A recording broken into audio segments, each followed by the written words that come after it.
South Carolina. Raleigh is the first smoke and stretch break. If you're traveling with us beyond Raleigh, you're welcome to step off the train. It'll be a very, very brief smoke and stretch break, just a few minutes tardy. We change operating crews in Raleigh. New conductors will board the train. This new crew may or may not want to see all tickets, no matter where you boarded this morning. Please take a moment to locate your ticket. Be prepared to show it to the new conductors that board in Raleigh. If you have any smokers, you may smoke on the platform at Raleigh. Please smoke away from the open train doors. Please be courteous to those around you. Please do not go into the station. If you're traveling beyond Raleigh, please remain train side and listen for the conductors all aboard. And folks, Raleigh's next in about 10 minutes.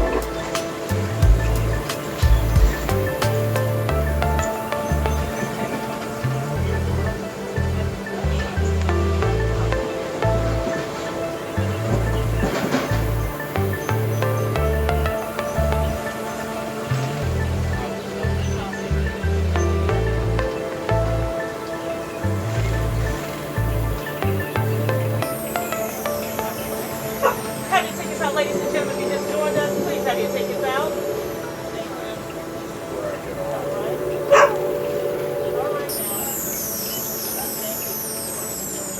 Have your tickets out for me, ladies and gentlemen, if you just joined us. Dog bark, man.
Raleigh's Union Station. Please make your way to the exit doors. Thanks for choosing Amtrak this morning as your mode of transportation. Please watch your step as you exit the train. There's a gap between the train and the station's platform. Check luggage can be claimed inside the station. This is a smoke and stretch break, a very, very brief smoke and stretch break. If you're traveling beyond Raleigh, please remain train-side. Listen for the conductor's announcement to reboard the train. Again, folks, this is Raleigh's Union Station. Thank you.